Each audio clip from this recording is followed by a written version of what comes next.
Aloha, everyone.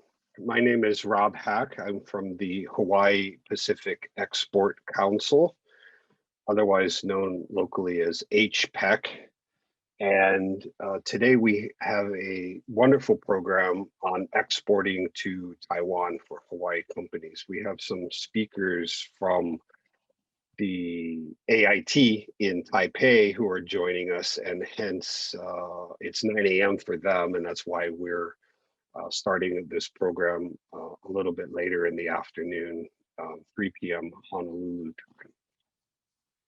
As you know, we're able to put on this series of webinars and perform one-on-one company mentoring because we receive a grant each year through the HiSTEP program, or State Trade Expansion Program, which originates with SBA in Washington, D.C. That grant comes to DBET, and then DBET awards the Hawaii Pacific Export Council some funds that allow us to put on these seminars and do the training. And we'd like to thank very much SBA and DBET for that. With that, I'd like to introduce Jamie Lum, a familiar face from DBET, and she'll provide a brief overview of the HiSTEP program, and then we'll jump into exporting to Taiwan. Jamie, please. I'll also bring up the DBET website. Thank you, Rob, and aloha, everyone. Good afternoon to everyone joining in Hawaii, and good morning to all of you in Taiwan.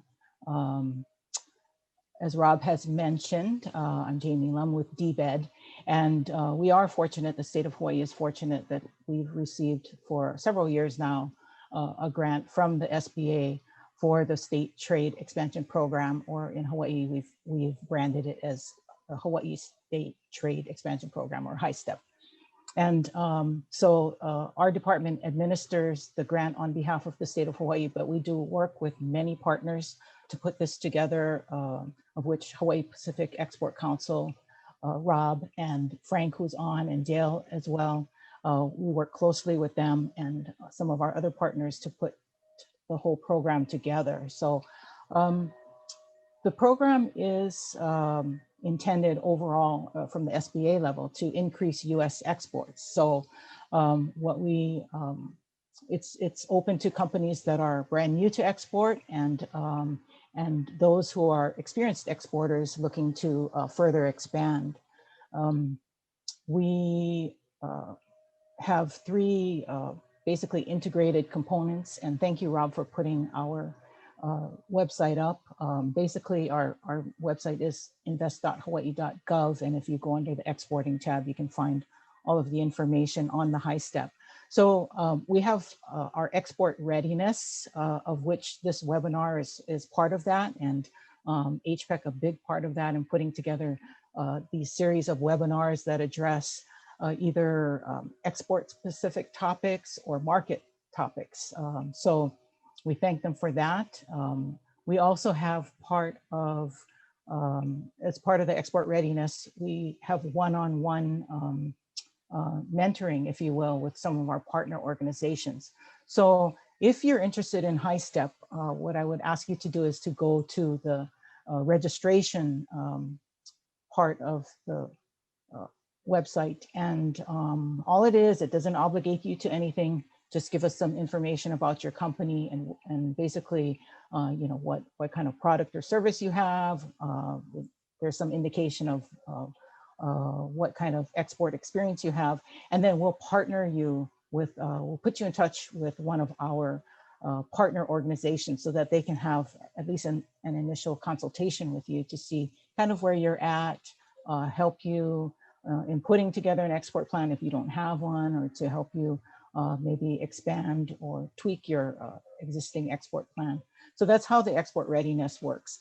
The other two components that we have are our Hawaii Pavilions and our company assistance. Now, Hawaii Pavilions basically are trade shows. We select several trade shows, and we then invite companies to participate under the Hawaii banner. And as you know, in the last year, a little over a year now, trade shows have not been held, not in person anyway. there are a lot of virtual type events going on. Of course, travel has been limited. So we do still have, this year though, we are still intending to do the Tokyo International Gift Show and the Hankyu Hawaii Fair. So just stay tuned for more details about that. And you know, as we move forward into 2022, we hope to be able to get back to doing other trade shows. And then finally, we have our our company assistance, which is basically companies can apply for up to $10,000 to help to implement portions of your export plan. Rob has just pulled up that, that page right there. So we are currently taking applications through June 30th. We encourage you, if you're interested, to please take a look at this and read it closely. But we also encourage you actually to, first of all, register so that you can talk with one of our partners and see, because they can really help you. The export plan is key when you apply for these funds. So, and you know, because in the past, many companies have used funds to help them go to trade shows, help them with travel. There are other kinds of expenses you can cover with these funds, including things like if you need to do any testing for your product to get into a particular market. For US commercial service, Gold Key, you can use funds for that. But one area we've been, that SBA has sort of expanded a little more and we've encouraged companies to look at is your online global presence. So your website, getting your website translated, getting on an e-commerce platform and making sure that you can do international transactions with that.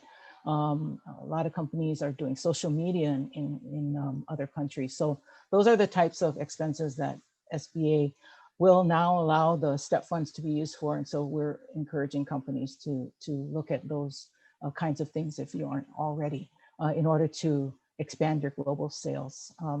So I think I'll just stop there. If you have any questions, feel free to reach out to me. And again, I would direct you to our website for the information about HiSTEP. And again, I just thank you very much for joining us today. I just did want to mention, I see that one of the participants today is Alex Lay. We do have a State of Hawaii office in Taipei. And so Alex can also help Hawaii companies that may be interested in looking at that market. So thank you, Alex, for joining us today. Appreciate it. And I'll turn it back to Rob. Thank you. Thank you, Jamie. It would be interesting, maybe during the presentation, if you could email me or text me where to find Alex's contact information. We could also put that up at the end of the webinar. While I have the browser open, I wanted to show everybody the Hawaii Pacific Export Council website. This is at HawaiiExportSupport.com. You'll see a calendar of our events and HiSTEP events over here.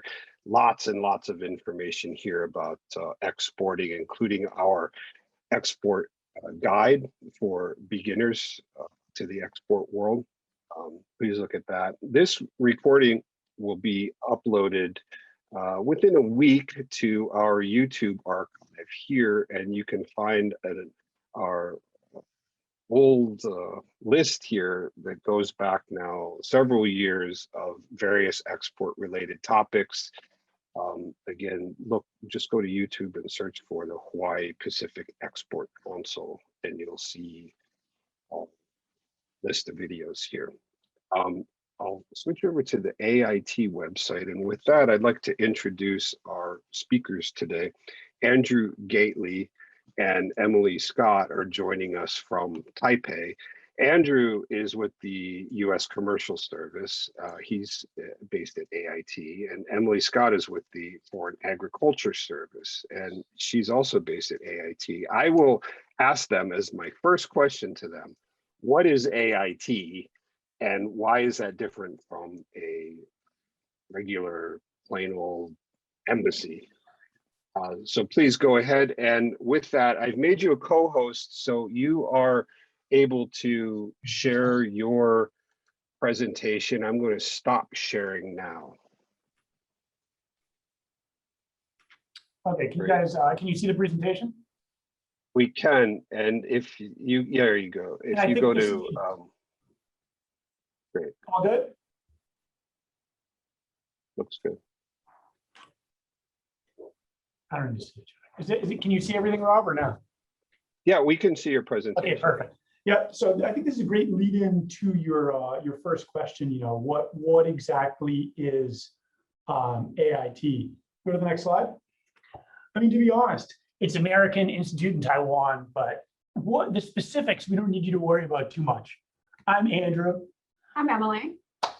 Exactly. I have been here in Taipei for 3 years. This is actually Emily's second time there. All right. Yep.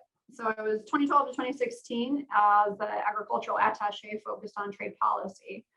And now I'm back as the director of the agricultural trade office. And we do mainly marketing and promotion. So I say we actually do the party planning and the fun stuff. Yeah. I'm the deputy of the commercial service, which is exports of non-foods, generally speaking. Also, you know, there are other grown commodities like lumber and things like this that leather that Emily's covering, but I'm covering the rest.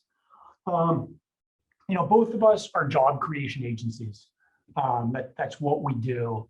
We're here to help exporters, you know, to create jobs in the United States. You sell more in Taiwan, hopefully you and your businesses will hire more people in the United States. My agency, in addition to doing export promotion, we also do investment attraction.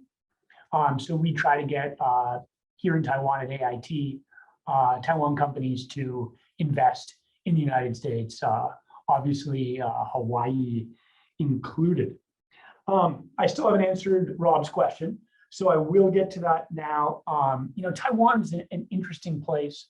The United States does not recognize it as a country. As you know, the history is a little complex, and I'll get into that in a second. Move to the next slide. You know, Taiwan was a Japanese colony from 1898 to 1945. So at the end of World War II, Taiwan was briefly independent, but as I think many of you know, at the end of World War II in China, a civil war quickly started. China was, of course, a US ally during World War II. And there were two different armies at the time, you know, supporting the United States in the fight against Japan. I mean, this is way back. And obviously, with Pearl Harbor, I don't need to be giving you guys this kind of a history lesson. But the two armies, one led by Mao Zedong, one led by Chiang Kai-shek, quickly turned on each other when their common foe was defeated. And communists won. Actually, the U.S. fleet, 7th Fleet, in our wisdom, it's hard to, you don't want to judge history, but you know, helped to bring Chiang Kai-shek over to Taiwan. This is 1948. I'm looking at a Taiwan friend who's giggling. Anyway, you know, the first group of U.S. ships was greeted at the harbor in Geelong with interest and cheers. But as Chiang Kai-shek began to set up his military regime here, later ships were met with riots, thrown bottles, and even some scattered gunshots. But you know, Taiwan quickly became the Republic of China at that time, and the U.S. recognized the Republic of China on Taiwan as the one China until 1978 or 79. I thought 1979, I can see out the door. Oh, perfect. And you know, there's some really cool history there. I mean, happy to explore it, but this isn't our focus. Henry Kissinger, Richard Nixon, bleeding into Jimmy Carter, and the switch that the U.S. Recognized the People's Republic of China as the one China, and putting Taiwan into an interesting state where it is today, 42 years later. So there's no embassy. The United States doesn't have an embassy in Taiwan. We have the American Institute in Taiwan and Andrew and Emily. That's enough history. Next slide, Jack. Bringing it super to the present day, I think we all know what this is. It's been an amazing place for us to be. Here, how many places are coworkers in a conference room talking to you guys? Probably this is unique in the past. No masks. No. In the past year for you guys on these type of webinars. We've never had any sort of a lockdown here in Taiwan. We're at 1,100 cases total. This is for an island of 24 million people. 1,000 of those 1,100 cases are classified as imported. What that means is the foreigners or Taiwan people coming back to Taiwan, there's nationalized healthcare here. So there's a lot of cases of people who get sick, come home to get medical treatment that is included for all Taiwan citizens. Really talking, it's I think I'm going to talk about this later. So next slide now, Jack. Because of Taiwan's success in keeping the virus off island, Taiwan had an amazing year last year. A lot of growth, 3% growth. They're tracking for, I've seen different estimates, 5%, give or take, growth in 2021. There's a lot going on in the world, as I'm sure all of you are aware. Here at AIT, we talk a lot about supply chains and moving supply chains, securing supply chains. And a lot of what that is about is, trying to seek diversification out of China. Taiwan has been, a lot of China's rise, going back to the history, has to do with Taiwanese investment in China. Obviously, we share a common language here in Taiwan with China, which is Mandarin Chinese. And it's amazing. I used to work in Guangzhou, Shanghai, in the Pearl River Delta in the south and the Yangtze River Delta in the north. It's amazing how many Taiwanese companies there were manufacturing products made in China, but with a boss from Taiwan. Yeah. And but then recently we've seen in 2019 $23 billion of reshoring. This is Taiwan companies leaving China and coming back here to set up their factories here rather than being in China anymore. Overall, Taiwan is a very developed country. I saw your last webinar that Rob Hawk did for you guys was on Japan. There's a lot of similarities. We like to say that if you're selling it in Japan, there's probably a good market here for you in Taiwan. So similar, it's interesting if you look at GDP per capita measured by PPP. Here in Taiwan, it's actually higher than Japan, Canada, France, the UK, Australia. So we're dealing with a pretty wealthy place where costs are generally pretty low. So GDP per capita here is about like the Netherlands or Sweden. So if you think about that population of 23.6 million, that's about the same as Chile or Australia, but these, with the development and the size of their economy, they kind of punch way above their weight. They're the United States' 9th largest trading partner. Obviously, a big part of that is semiconductors. It's amazing. I believe it's 46% of the world's semiconductors are manufactured here in Taiwan. If you look at advanced node, though, which are the most modern semiconductors, it's 85%. Next slide, Jack. Just wanted to, kind of dive into some of the sectors that Rob asked me to talk about. Thinking about travel and tourism and kind of harking back to that coronavirus slide I had a second ago. If you come here now, you're going to need to quarantine for 14 days in a hotel. You're going to need a business visa before you come here. There is what they call a TICO, which is like a Taiwanese consulate, if you will, in Honolulu, where you could get a visa to come here. It's interesting looking at the other way, because I would think maybe some of you are looking to attract Taiwan visitors.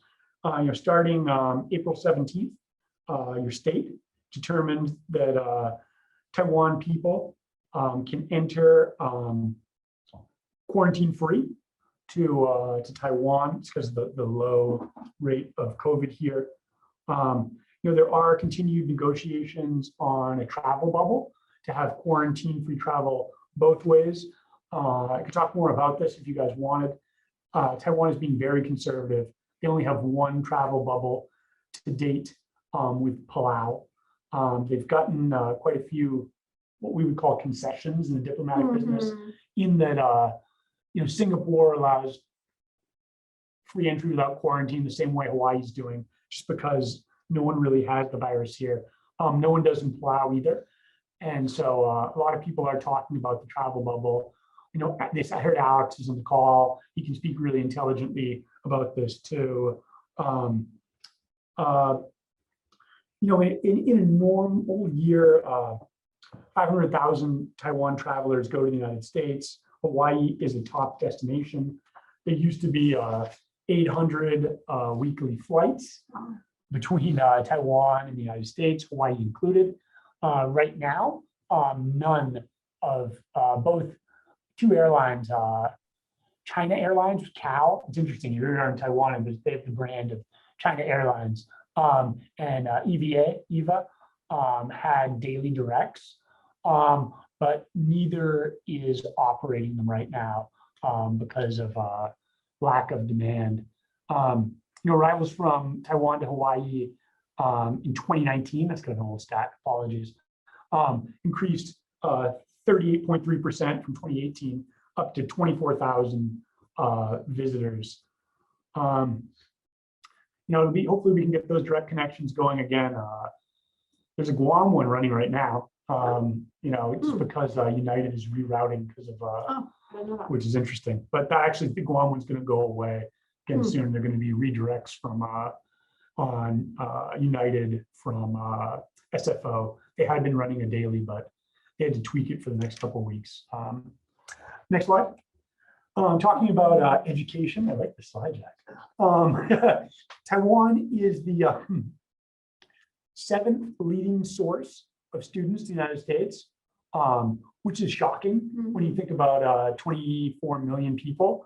Taiwan's actually #1 per capita sender of students from any foreign place in the world. Education is extremely valued here. I've met more people with PhDs here than multiple PhDs. Oh my gosh. I'm highly undereducated with my master's degree here. The US is the preferred destination for Taiwan students. 33% of students that go abroad pick the United States, followed by Australia and Japan. Next slide. Rob asked me, I think Rob might know a lot more about shipping than I do, but he asked me to talk a little bit about it. The biggest port here is Kaohsiung, which is down in the south. I like this map because it's kind of elegant. These are your 4 big cities. I don't know how much deeper we need to go than that. Emily and I are in Taipei. Kaohsiung is a huge port. It is the, you can see it on the bottom row there. It's the 14th largest container port in the world. Keep in mind, 7 ports larger than it are in the mainland. I'm including Port of Hong Kong as part of the mainland map. Happy to take questions on that too, if anyone questions me on that one. This bigger Kaohsiung port is bigger than any port in the United States. And for those who really want to get into the trade stats, Long Beach is 17, Port of LA is 20. So if you combine that into one port, it would be a little bit bigger than Kaohsiung. Next slide. Wanted to talk a little bit about e-commerce again at Rob's recommendation. Next slide. Okay. So some of these I have to admit I borrowed another person's PPT here. You can see this, the data is a little old, but you get the idea. It's a lot of e-commerce shopping in Taiwan. Next slide. And there is quite a bit of cross-border shopping, with China and our friends at Alibaba, Taobao as the preferred cross-border e-commerce shopping. It's interesting. Japan, you guys might know Rakuten. They have a Taiwan platform too.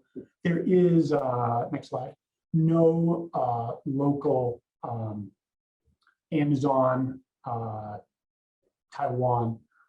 When people, if we look at how people get driven to e-commerce sites here in Taiwan, Facebook is the leading driver.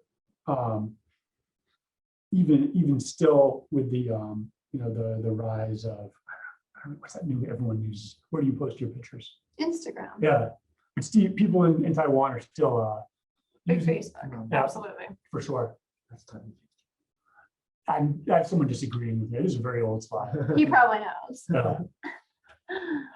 So would you say from a marketing standpoint that if a Hawaii company was trying to attract the attention of a Taiwan consumer, is Instagram and Facebook are pretty common, standard in Taiwan? Absolutely.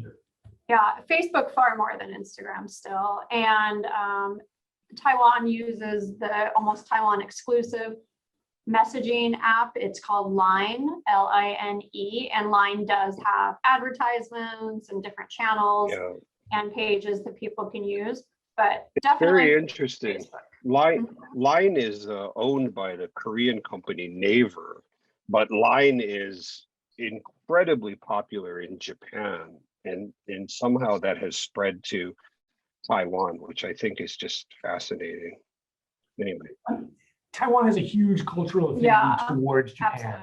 Absolutely. That's true. If it's Japanese, it's cool. Absolutely. It's really the only country I've ever found in Asia that is fond of Japan. Well, I mean, let's say holds no grudge against Japan. Let me leave it. Even though I said it was a colony from 1898 to 1945, it was sort of considered the last island on the chain. Yeah. I mean, where we are in Taipei, we're north of parts of the Ryukyu Islands.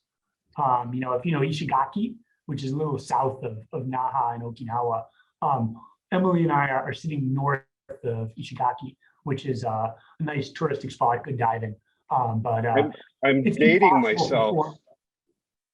I'm sorry, I'm dating myself, but I remember when I was first starting off traveling for business in Taiwan, many of the taxi drivers still spoke Japanese. That I don't think that is the case anymore, but it was just the way that it was back then. Anyway, I'm sorry to derail you. Please. No, I mean, you can meet if you hang out with octogenarians here, you'll definitely find a lot of Japanese speakers. But it's okay. Back to e-commerce.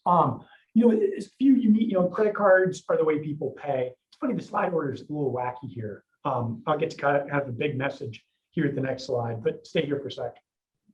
Maybe you did a sec. Go back, Jack.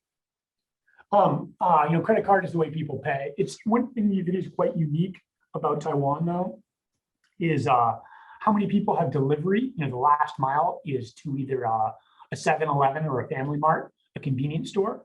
Another popular method of payment is people can pay cash or pay at the convenience store to pick up their packages if they choose to have them delivered there rather than their home.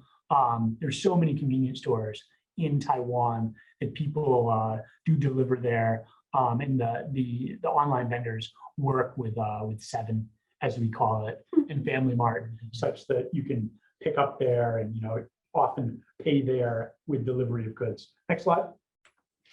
I think the blue bar on the left is kind of interesting for you. There is that cross-border shopping, and you can see, as I showed at the top, online shopping is extremely popular here. All sorts of stuff. Next slide. But the thing is, my key point, no Amazon, an extremely fragmented market. This slide is a little dated, apologies. In our opening slide, we had another one mentioned that, I would put Rakuten certainly has a significant market share now. There was another one that we talked about in Shopee. Yeah, people buy food on Shopee. I would think when Emily talks, if you're gonna sell, your dried pineapple or your coffee, Shopee's the place to go. We can help connect you right to, if you're gonna sell techie stuff, PC Home is where people shop. Momo, people buy clothes. Again, it's not here, but I'm going to say it again, Rakuten, they're really doing a great job building their brand here in Taiwan. But again, super fragmented.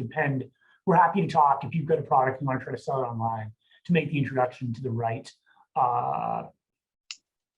platform for you to try to market your good. Next slide. We had a quick question that came in specific to this topic, so I'll ask it right now.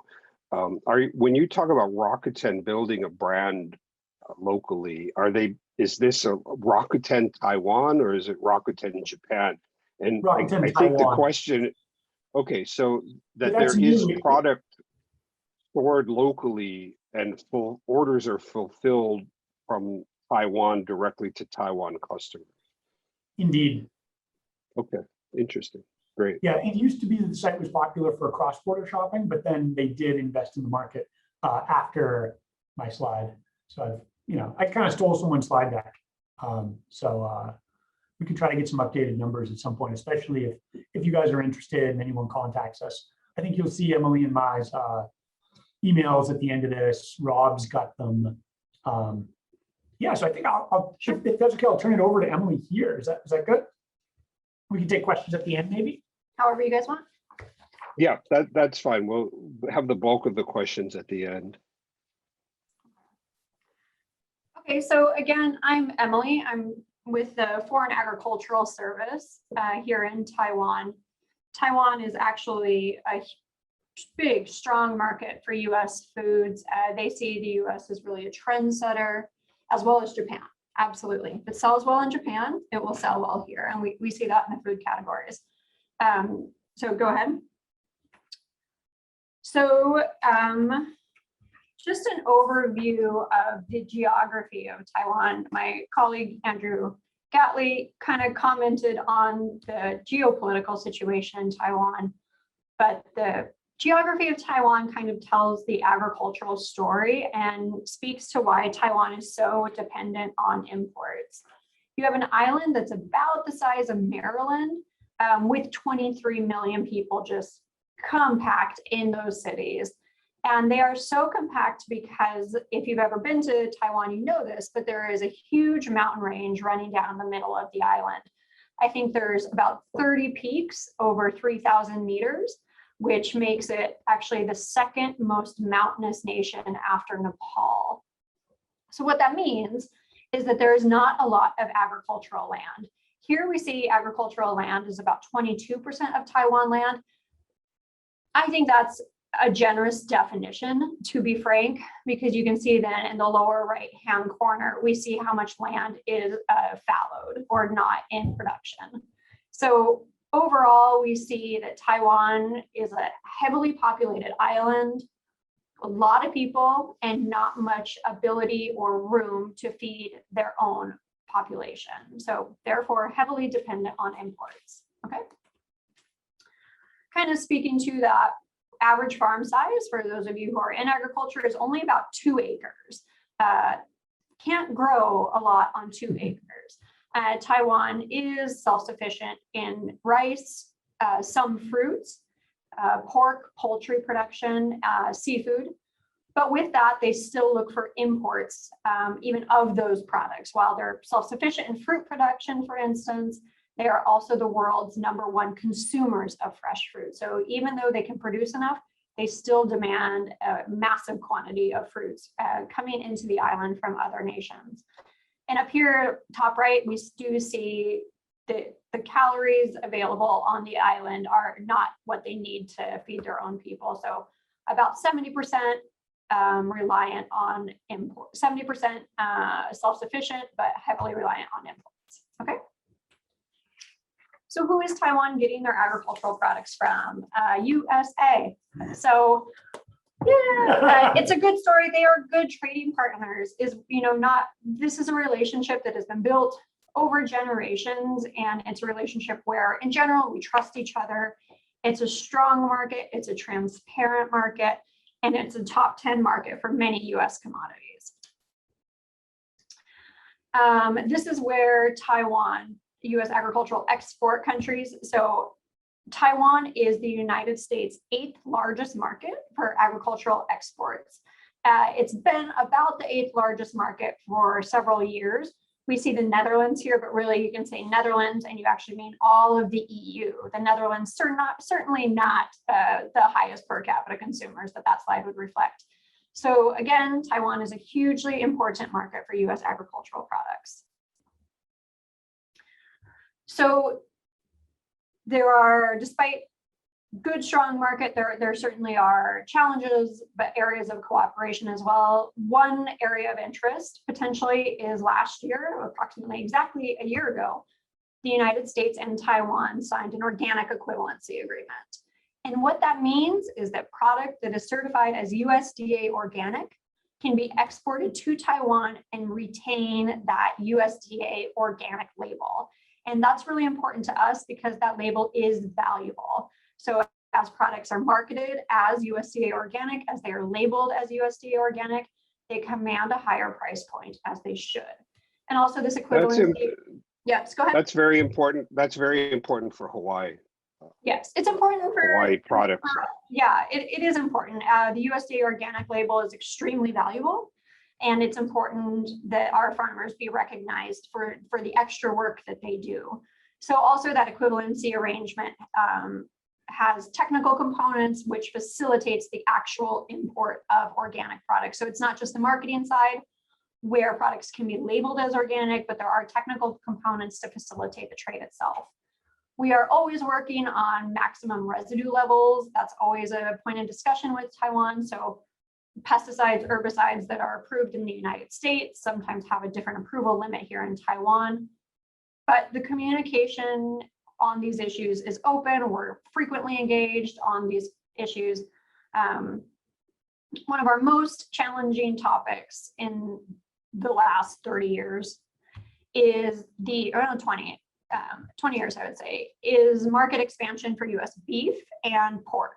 Taiwan has a strong, highly engaged, highly politically charged, vibrant pork industry, and have been successful for years and years and years to essentially keep out all imports of pork.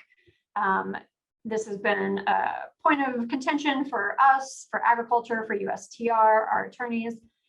Recently, Taiwan made concessions where they would start to allow the import of US pork. The issue there is the beta agonist ractopamine. For those of you who want to get deep into the weeds, we can certainly talk about that, but nobody wants to. Nobody wants to. Cattle in Hawaii, but not much. There are, I think one of the US's largest cattle operations is actually in Hawaii. So Good point. Yeah, Good segue. cattle good. Cattle good. Taiwan is a huge market for US beef. We see it, all the restaurants, all the white tablecloth restaurants promote US beef, and they're really looking at like USDA Prime, upper 2/3 choice, the certified Angus beef. So really the nice, high quality branded beef programs. Lower part of that slide here, you can see where Taiwan is for some top 10 commodities markets for us. Fluid milk, they're the #1 fluid milk market for the United States. That is going into coffee and Costco. Yep. So Taiwan is a huge coffee consuming culture, and they drink a lot of lattes. So we see a lot of fluid milk going into latte production. And also, I'll speak to it later, but Taiwan has some of the world's most profitable Costco chains. So we can go to Costco and we can buy fluid milk from California.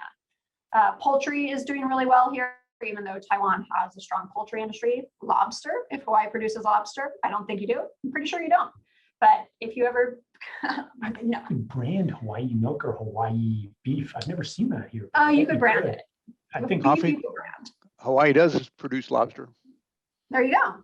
Well, Taiwan is a good seafood market for us. Being an island, they're obviously really familiar with how to prepare seafood. So it's a good, strong seafood market for us. Beef, fresh fruit, fresh vegetables, and then some of the commodities, and beer is also growing. Okay. This is just a little bit about what our office does. Some people aren't quite familiar with the role of the U.S. Department of Agriculture overseas. My office, the Foreign Agricultural Service, is the diplomatic branch of the U.S. Department of Agriculture. Our #1 goal, the only thing we do is look to increase U.S. agricultural exports abroad. And we do that by resolving stuck shipment issues. So if there is a shipment of Hawaii coffee or beef that is detained at the port for any reason, we would be the office that you want to call to help release that. We do trade shows, as was mentioned both in Andrew's presentations as well as in the introductions. We have Taiwan International Food Show in June, which would be an interesting platform if Hawaii was looking to participate next June, maybe 2022.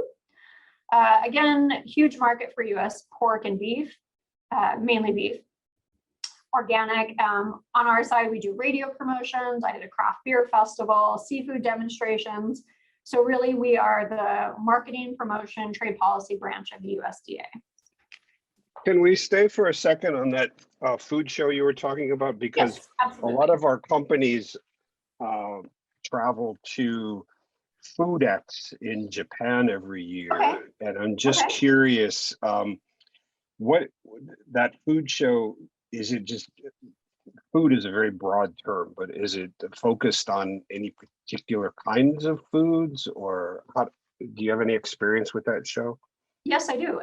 It is an open, so it's not open to, it's all kinds of foods, to answer your questions. It's not specific to like processed products. It's not specific to beef. The US has a USA Pavilion, maybe as you similarly saw at FoodX, where my colleagues in Japan would have done a USA Pavilion there. So we are often the largest for national representation at the food show.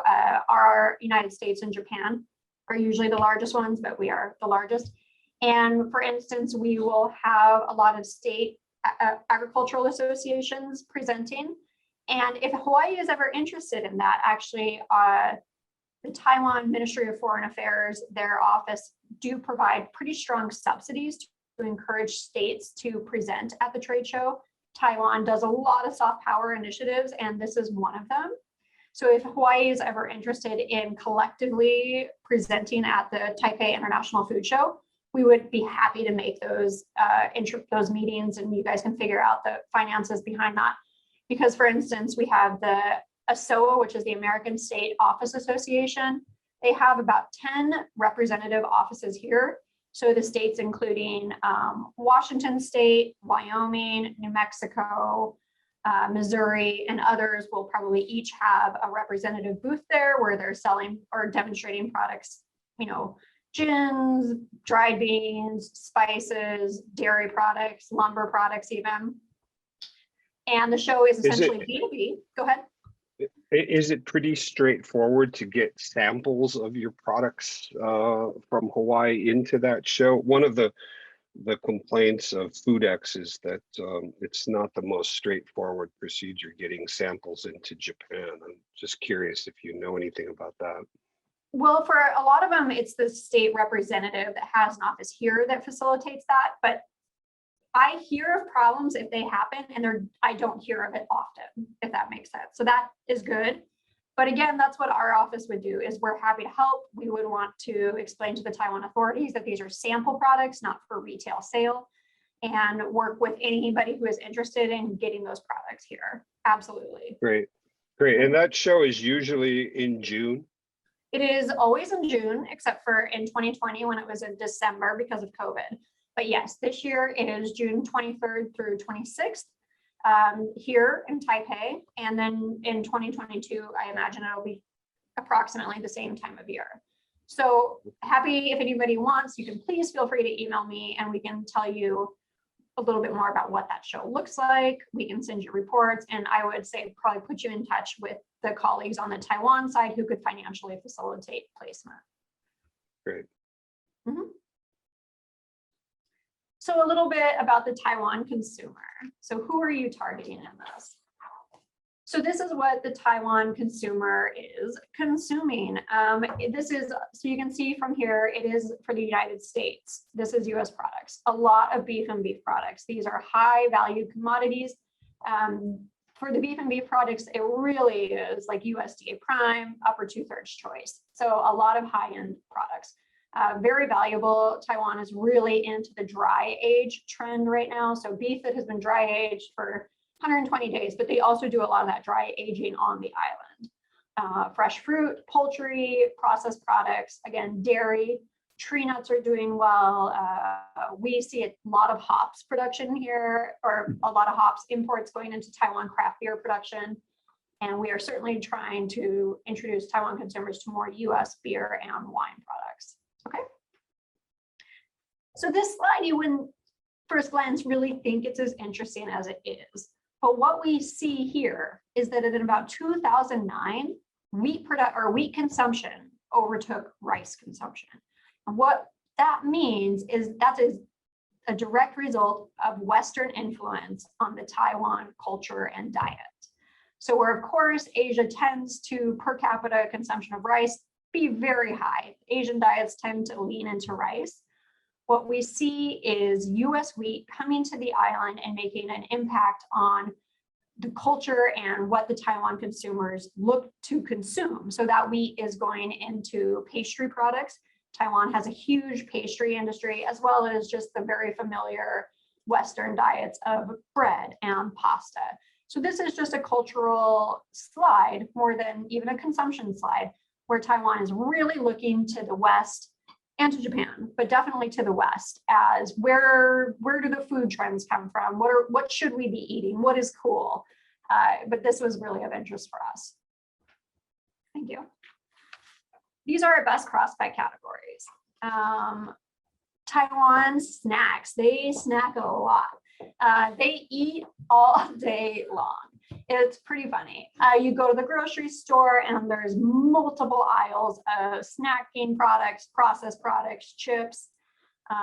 So we always point that out. Snacking is a huge opportunity. With snacking is also fruit. We obviously try, a health, Taiwan, even though lots of snacking, it is a population that is health conscious. Health-oriented labels, even ones that are like, Dr. So-and-so says, this is a great product for my health. Ones that maybe wouldn't have as much credibility in the United States tend to do well here. Taiwan looks at the labels, they pay attention to labels. They want products that are rated or reviewed and promoted on the labels. So because they are health conscious, they eat a lot of fruit. Because it's hot here, they eat a lot of fruit. So you even see fruit moving into the snacking categories at like 7-Eleven. You can buy fruit to snack on, and that is an opportunity for US products. Organic, again, recent organic equivalency agreement makes those opportunities more obvious and easier for US producers. Beef, again, huge beef consumers. Dairy, fluid milk, and we're going to focus more on cheeses too in the next year, I think, continue to introduce the Taiwan consumer to the idea of cheeses. And seafood, gooey duck from Washington State, but lobster, crabs do well here. So we've kind of talked about convenience stores, but it's a little, if you haven't been to the Taiwan convenience store culture, it's its own world. It's where people do business. I pay my bills there. For instance, I pay my phone bill at 7-Eleven. I can have, as Andrew mentioned, I can order a package off of Shopee, have it delivered to my local 7-Eleven. And by local, I mean, I walk out my apartment, there's a 7-Eleven 50 feet to my right, and there's a 7-Eleven 50 feet to my left. They have they have the highest per capita convenience stores in the world. It is really the center of business and life. So here you can just see, these are all the snacking products that are available. You can see some fresh fruit in the lower portion of that.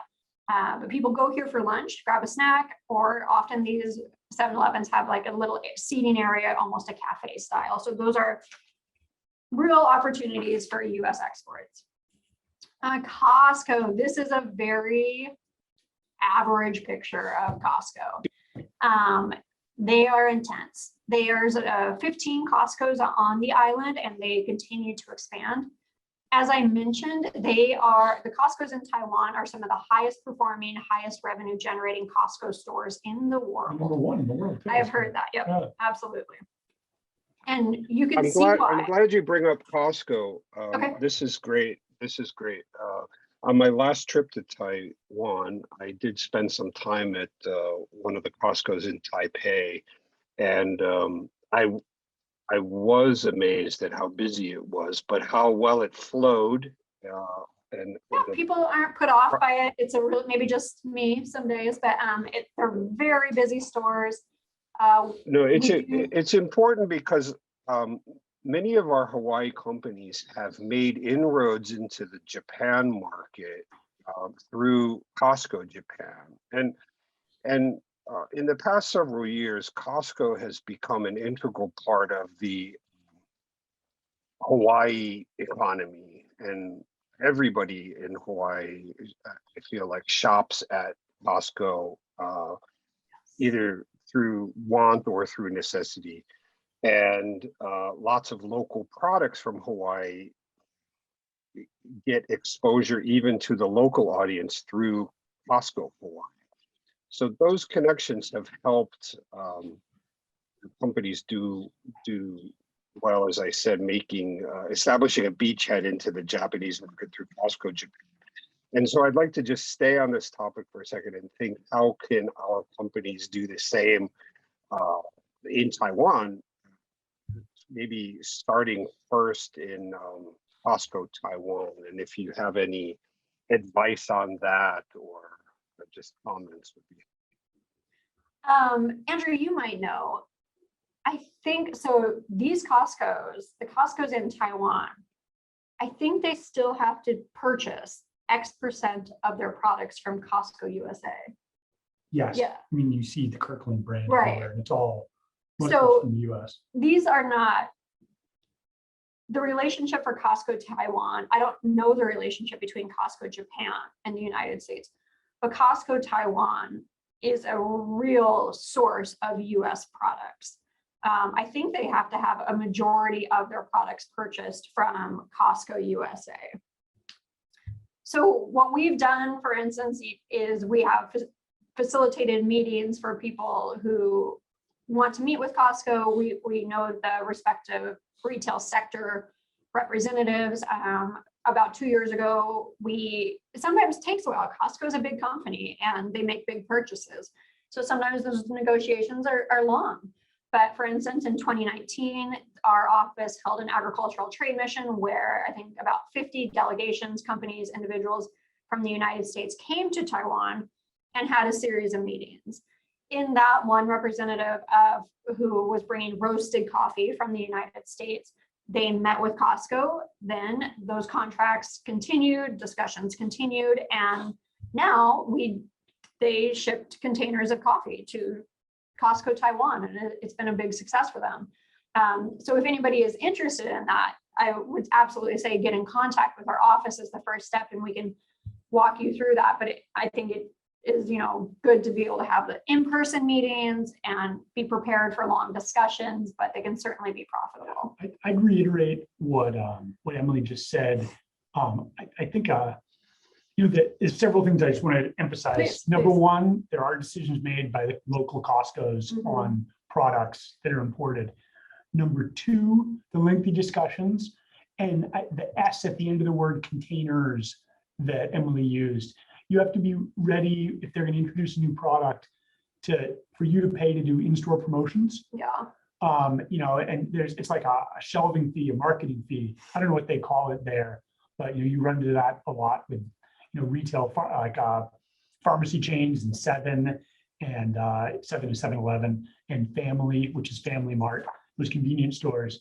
They've got a stocking fee, and if you're going to introduce a new product, it's usually at some volume. Yeah. It can't just be Right. tucked in the corner of the store, at least to begin with. Sure. At least for Costco. I don't believe there are, but are there any other U.S. Big box stores like Sam's Club or BJ's Wholesale or anything like that in Taiwan? I think it's just Costco. I mean, and they're huge. Everybody goes there. I mean, this photo could be like a Tuesday at 3 p.m. Yeah, I believe you. Yeah, and one thing Andrew mentioned is in-store promotions, in-store samples and giveaways. Taiwan is absolutely a culture that wants that free sample. It's kind of funny. I was in Europe before. Europe could not care less about that kind of thing. But in Taiwan, they will line up around the store for just for like a bite of US beef. The only time I have ever seen a rule not followed in Taiwan was during COVID, where they were supposed to stop in-store samples, and they didn't. Yeah. And that's literally it's a rule-abiding culture. Yeah, it's like Germany. If the light is red and there are no cars, everyone waits. It's extremely rule-abiding, except that they couldn't break. And they'll cut you in line for a sample of beef. Well, yeah, you can't in-store samples, no joke. Yeah. So I mean, we always say that should be a part of a marketing strategy here is in-store promotion, potentially including samples, because we do see that paying off for people. People do try it and they do buy it. People make that linkage. Yeah. So I think next slide. Happy to go back and talk about anything. This is a eating out ratio. Taiwan tends to have small kitchens. So people really eat out here a lot more than many other cultures. One thing I'll say is even though Taiwan didn't have a significant COVID impact, people did kind of move back inside, even though there was no shutdowns. People are maybe a little culturally more sensitive and more anxious, and it is a very health sensitive culture. So where we saw a lot of opportunity is in e-retail. I noticed one of Andrew's slides was from 2018 and didn't include food, but food products are now one of the fastest growing sectors for e-retail in Taiwan. And so that's something to keep in mind. Our office has done promotions with Momo and PC Home. We actually haven't done Shopee, but we've done retail promotions with those online companies promoting US products. Okay. This is just a personal promotion. Many of you know, and I shared my reports. The Foreign Agricultural Service has our reports available online for free. And so what you can do, and it's our GAIN system, which is Global Agriculture Information Network. So you can go on here, search by country, Taiwan or Japan or Egypt or wherever you're interested in, and see what reports we have put out. By reports, I mean an exporter guide, which outlines the basic rules, regulations for exporting product to that respective country, or market trends. I have a coffee report on that page today, talking about opportunities for US coffee in Taiwan. So this is a great system. If you're ever interested in any particular market, I would encourage you to get on there and see what the trends are, see what the rules are, because this is going to be one of the first things that our office would provide for you anyway. Okay. Our office is doing more and more on social media as well, and this is where we promote American products. We work with the US cooperator groups. Quite By cooperator groups, I mean Hawaii Coffee Association or US Meat Export Federation or Washington Apple Association. And we pull their marketing and information and social media, organize it on our side and push it back out to the Taiwan audience. So if any Hawaii representatives or products are in the market and you are going to do, for instance, a seafood tasting and you want some attention to that, feel that we would be the platform that could generate some attention for you. We did a craft beer festival, got a great response on that through our social media. Okay.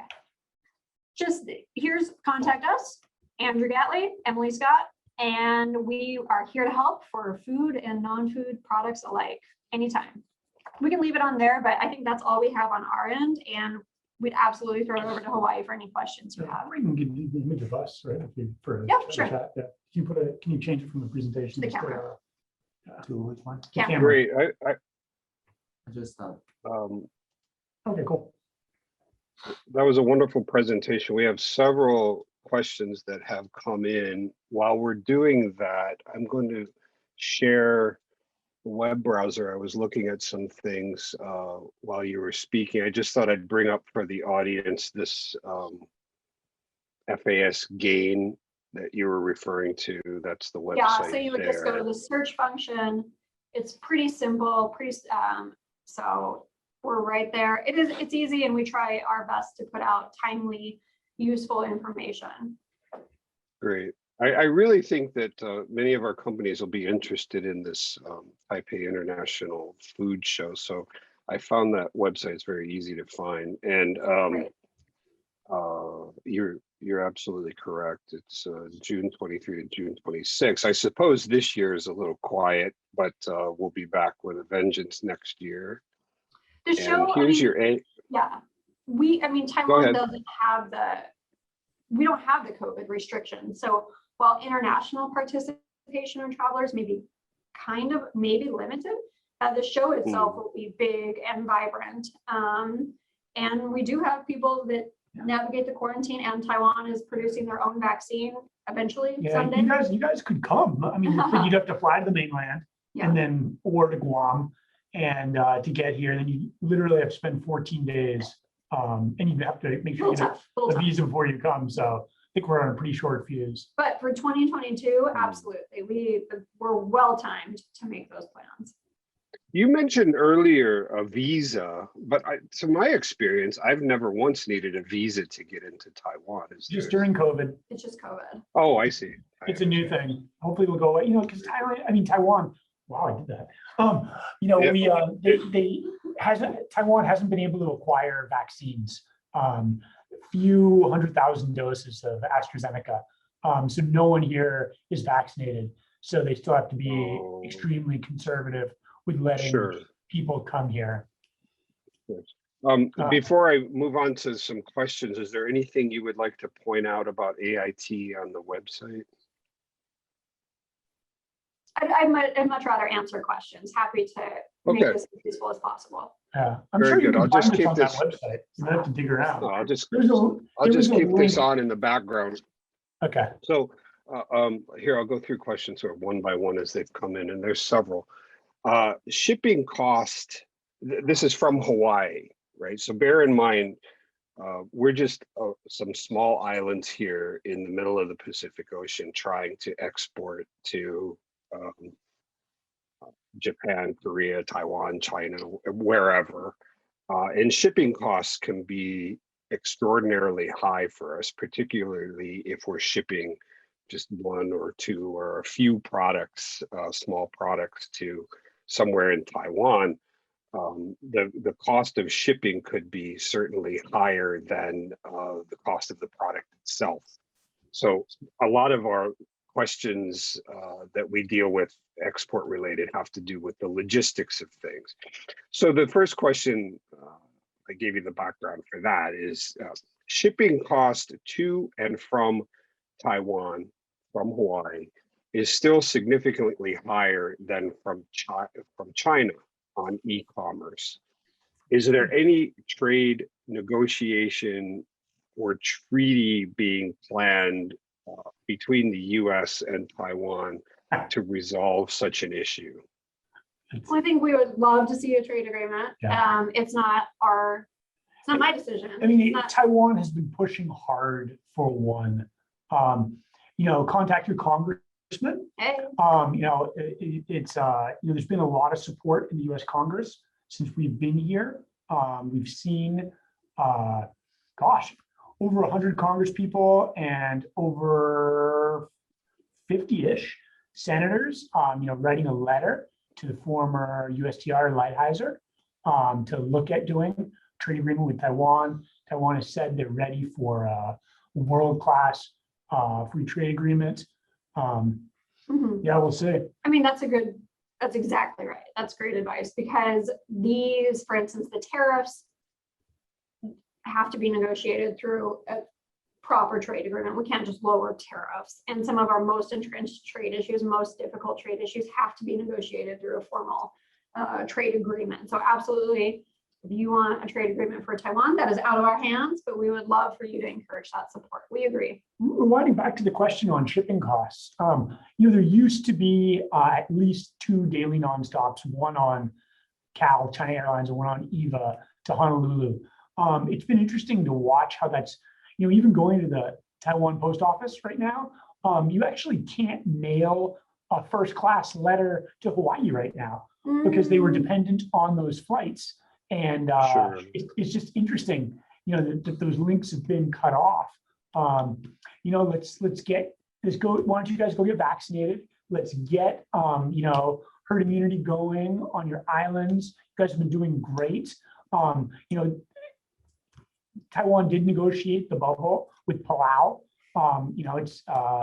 There are discussions, with Hawaii. There's been the one-way access granted, but there's still some concern. Let's get some U.S. vaccines here too. From anywhere. I don't know. It's such a disaster in so many parts of the world. But we'd love to see those links restarted. I mean, if you were going to ship air, there is a lot of freight on those passenger flights. I bet right now the costs are high, but I tend to, in some ways, I'd be interested to talk to the person who asked that question. I mean, once those flights restart, air cargo between Taiwan and Hawaii shouldn't be that high. But right now, there's really no option. I guess you could, go through Narita. Right. Okay. Let's jump to the next question. One of our local companies here that makes some great clothing products for children and for adults, what have you, has a question. How much of the imports to Taiwan are clothing, and how much does the market spend on clothing, and are they luxury focused or more at the Target sort of big box store price point? Do you have any concept of that? I don't have that much, I'm going to be honest, off the top of my head, that much insight into clothing. It's funny, we were chatting about it right before this call started, and I was asking my colleague where he would buy clothing, and his answer was a department store rather than online. But talking to other colleagues, Zara, Uniqlo, and H&M. Zara, Uniqlo, H&M are really popular. Absolutely. And things we see definitely attention on luxury and perceived luxury. Absolutely. Like, there's a population in Taiwan that can really afford it. As Andrew mentioned, the per capita GDP here is higher than countries, and the number of high-end luxury stores here continues to grow. The high-end department stores, the malls, they are here and they have a very strong presence. That said, not everybody can afford that, but so there's certainly, I can't afford that. I cannot afford some of that stuff. So I think Taiwan hits both the high highs and the low lows and kind of everything in between. I mean, I think Do you have a? there are Go ahead. online marketplaces that focus on clothing, certainly. I think, Hawaii, you guys have a great brand. I think it could sell for sure. It's interesting that you're making clothing in Hawaii. That's awesome. Actually, you just mentioned a point that was one of the questions I was going to ask later. Is in general, it should be no secret to you that there's in normal times, there's a lot of Japanese visitors to Hawaii, and that Japan has a strong affinity to Hawaii. I think everybody knows that. But in Taiwan, when the local population hears words like Hawaii, aloha, this sort of thing, does that ring with anybody? Do people associate that with good things, those words? Yes. It's not fair maybe necessarily to compare it to Japan, but I'm just curious if you have any opinion on that. I mean, Taiwan in general views the US very positively. That is culturally, generally politically, business-wise, like those ties are very tight. You know, in some areas of the world, like USA is not as strong of a brand as it is here. I was in Berlin, Germany. USA is not a strong brand in Berlin, Germany. In Taipei, Taiwan, USA is a strong brand. And I think a lot of that goes to the state level too. In our office, we promote that state level connection because, for instance, as Andrew mentioned, there's so many business ties, there's so much travel, there's so many education opportunities that Taiwan has fond memories personally, professionally, based on their education of the United States. And I would bring that down to the state level too. You always have those state level connections when you talk to Taiwan. Oh, where'd you go to school? Oh, blah, blah, blah, blah, blah. And there's no reason Hawaii wouldn't have that great experience and perception. Yeah, agreed. Everyone knows Hawaii. There's no one that doesn't know Hawaii. Yeah, absolutely. It's considered, a dream vacation location. And like I said, I think it's a brand that sells, casual, relaxed. Do you know of any? I know of a small part of it, but do you know of any surf or beach culture areas in Taiwan that would be interested to import those types of products from Hawaii? And that would include sunscreens and lotions and beach wear, surfboards, the like. Yes, here in the north in Taipei, there's a beach in Ilan on the east coast called Waiao. I've surfed there. It always has good waves. Down south in Kunding, you see people kiting. It's so windy down there, like all the time. Yeah. For people who are into that, they're getting their kites and their boards from somewhere. I bet there's a good chance they're from Hawaii. And I would say it's as far as like sunscreens, yes, and sun protective clothing. So still like the long sleeve, long pants, rash guards, things like that. It's still a culture. I was at the beach the other day, that beautiful weekend we had, and I was like the only one in a proper American style swimsuit. People still tend to, they don't sunbathe like I do. But so definitely like if you're going to do sun or surf inspired clothing, I would still say like kind of the stuff that has a lot of sun protection in it. Okay, that's very interesting. Here's another question, probably directed more for Emily. Are you familiar with restrictions or barriers of entry for craft distilled spirits, rums and vodkas and the like? So I'd have the no trade barriers. And I actually know that, for instance, the tariff on whiskeys are very low compared to what they would be for wine or beer. Wine and beer tariffs tend to be higher, especially wine. Wine is like a 23% tariff for an island that does not produce wine. I don't know what's going on there. But Taiwan, they are big whiskey drinkers. Right now is a huge cocktail boom in Taipei, especially. Lots of new cocktail bars. People are always looking for like the newest, coolest drink and spirit that they can try. And if somebody is interested in that, let me know. I think we're going to probably try and figure out some sort of US spirits promotion in the next year. And again, cocktail bars are super hot right now. Gin is big. Gin's big. It's Gin's interesting. big. Singapore is going through the same thing. Singapore is having a massive cocktail boom. Yeah, That's I mean, when interesting. I was here last time, it was still a very young drinking culture. Like there were very few cocktail bars, even just 5 years ago. So this is a new trend. It's a big trend. We have a lot of contacts and know a lot of bartenders personally and professionally that are happy to have anybody who's interested in the market reach out to me. I think this is a great area.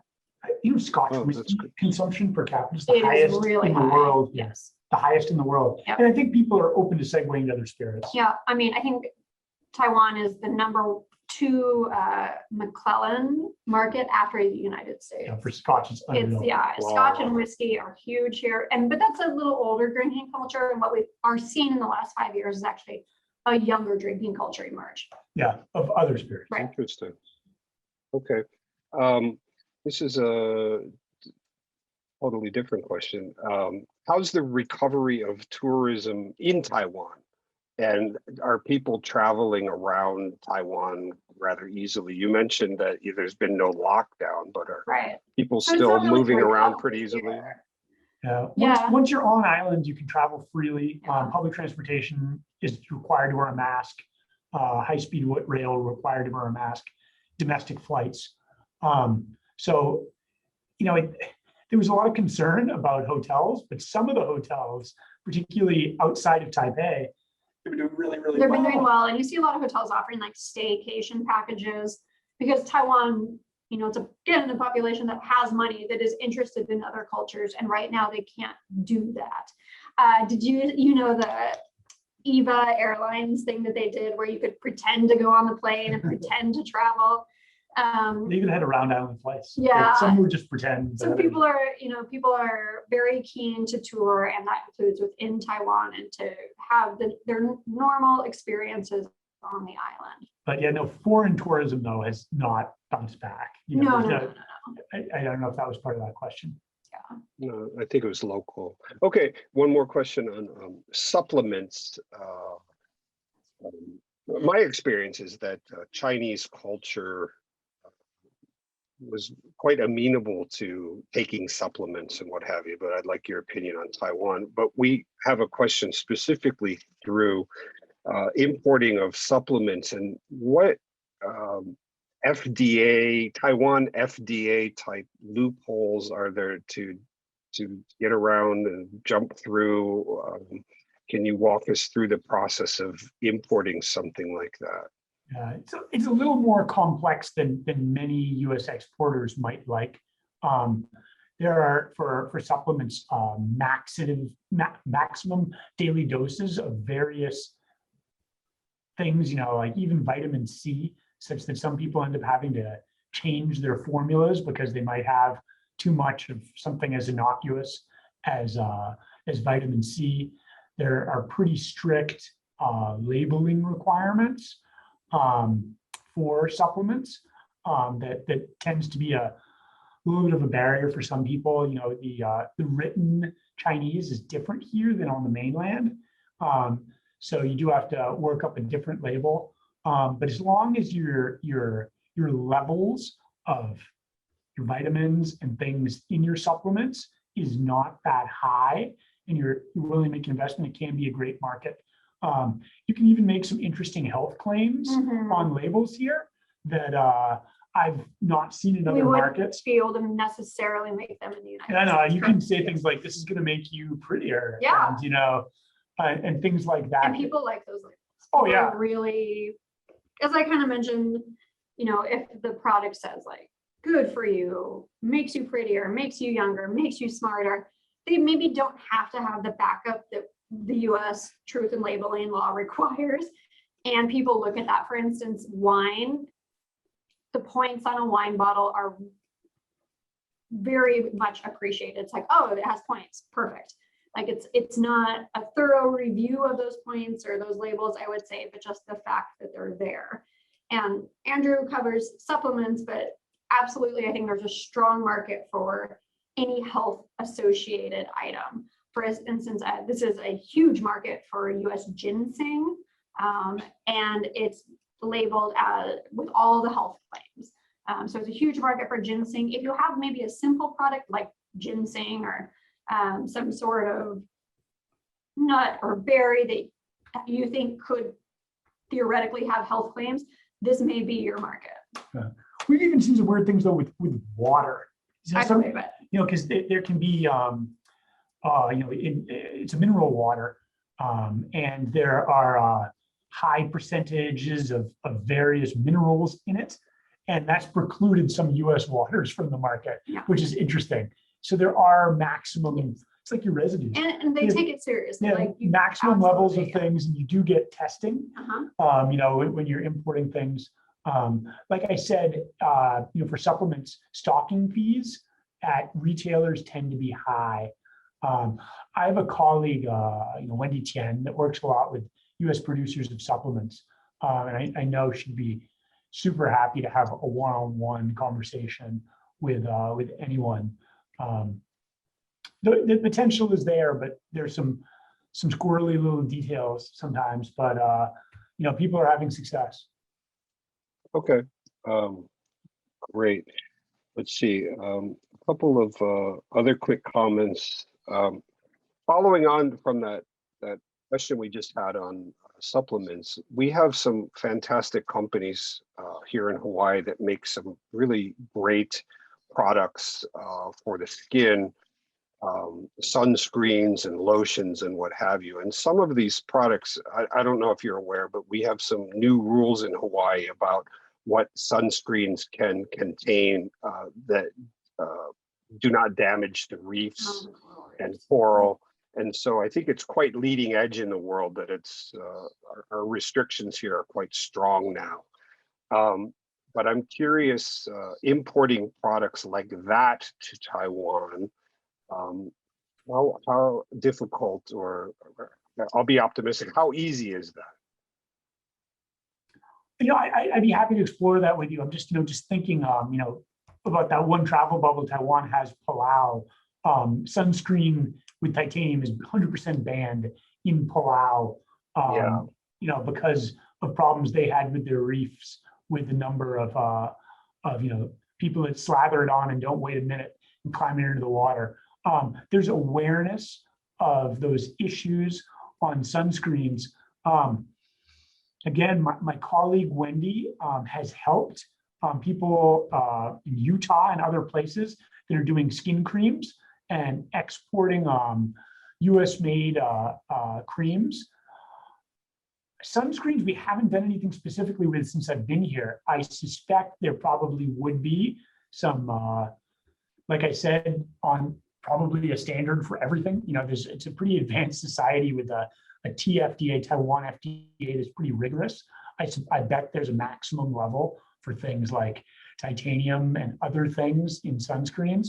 But I mean, it sounds like if you guys are producing greener sunscreens, that sounds pretty exciting. I'd be interested to hear more and try to talk details with whomever that is. And Okay, that's great. That's really it for our questions. I'll just make a few comments and wait for if anybody would like to type in some questions while my comments are here. So personally, I've been based in Taiwan twice in my career, and I loved it. I thought, and I still travel to Taiwan very often, and I still believe that it's one of the easiest places in the world to do business. Very straightforward, very simple. As Andrew and Emily spoke earlier, you will meet people in Taiwan who have multiple PhDs just walking down the street. I found it was very friendly to American style of business.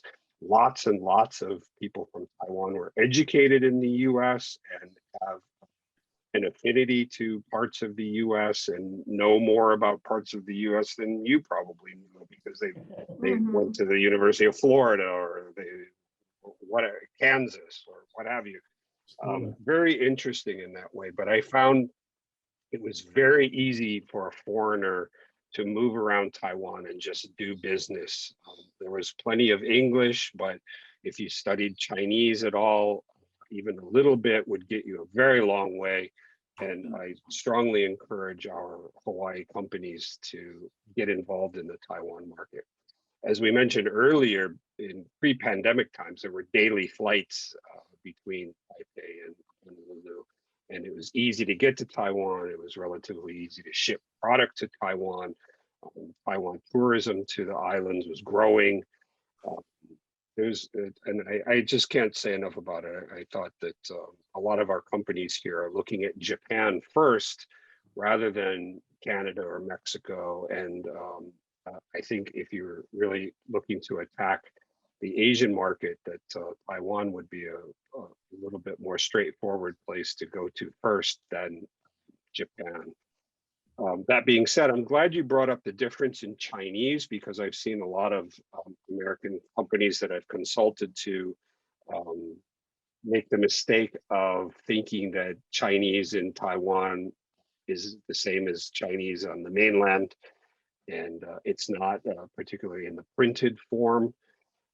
So we have to take care of that if you're making marketing literature and building a website or making Instagram posts and Facebook posts in Chinese.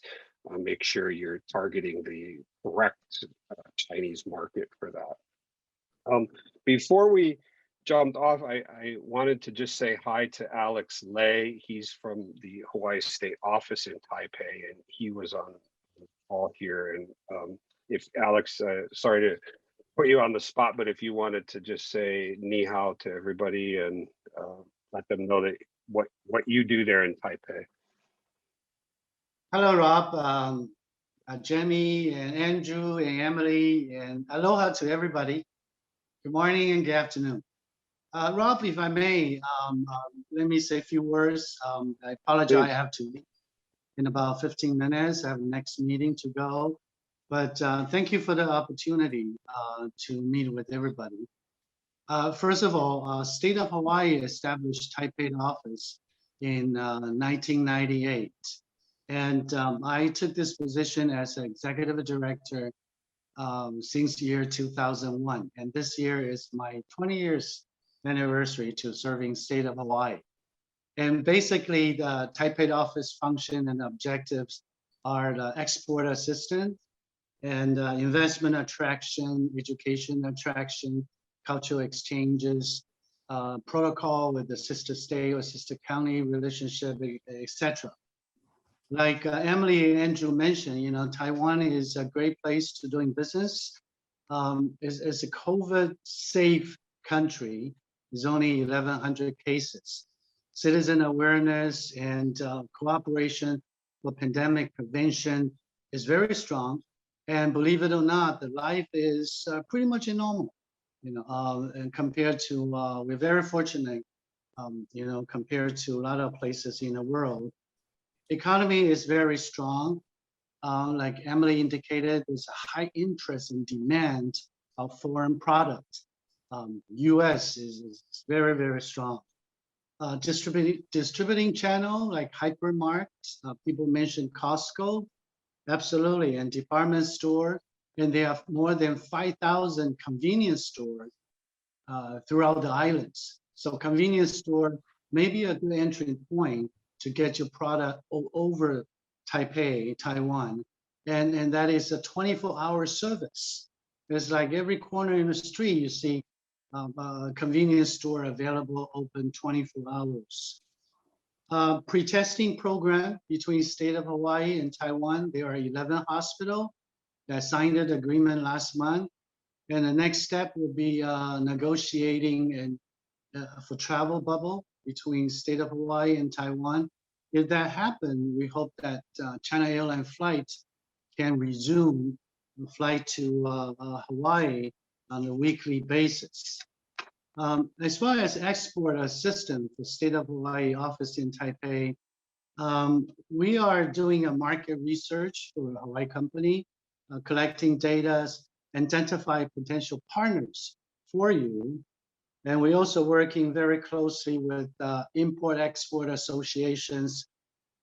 Treat us like a 007. We can do we can do intelligent research for you.